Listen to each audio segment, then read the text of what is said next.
this Colaberi, Colaberi, Colaberi tea. দক্ষিণী ইন্ডাস্ট্রির জনপ্রিয় অভিনেতা ধানুষ ব্যক্তিগত জীবনে অভিনেতা রজনীকান্তের মেয়ে ঐশ্বরিয়া রজনীকান্তের সঙ্গে গাঁটছড়া বাঁধেন।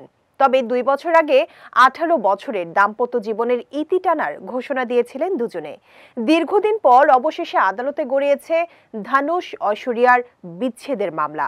ভারতীয় সংবাদ মাধ্যম ইন্ডিয়া টুডের একটি প্রতিবেদন থেকে জানা গেছে, সম্প্রতি চেন্নাই পারিবারিক আদালতে পারস্পরিক সম্মতিতে বিবাহ বিচ্ছেদের আবেদন করেছেন ধানুষ ঐশ্বরিয়া জুটি।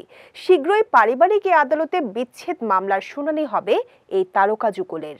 প্রতিবেদনটি থেকে আরও জানা গেছে, মেয়ের ডিভোর্সের সিদ্ধান্তে খুশি নন রজনীকান্ত।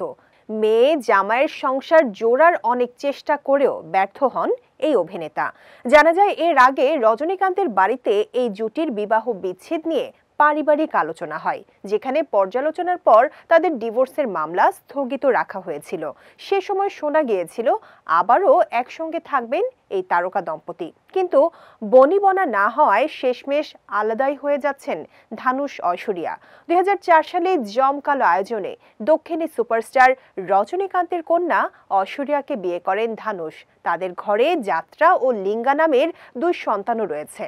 বিবাহ বিচ্ছেদ ঘোষণার পর লাল সালাম সিনেমার মাধ্যমে পরিচালনায় অভিষেক করেছেন ঐশ্বরিয়া রজনীকান্ত। ছবিটির প্রধান চরিত্রে অভিনয় করেছেন তার বাবা রজনীকান্ত। অন্যদিকে সর্বশেষ ক্যাপ্টেন মিলার সিনেমায় দেখা গেছে ধানুষকে। এরপর দক্ষিণী সঙ্গীত পরিচালক ইলাইয়া রাজার বায়োপিকে অভিনয় করবেন তিনি। তবে ধানুষ ঐশ্বরিয়ার বিবাহ বিচ্ছেদের খবরটি ছড়িয়ে পড়তেই নেট দুনিয়ায় দুঃখ প্রকাশ করেছেন তাদের ভক্ত অনুরাগীরা।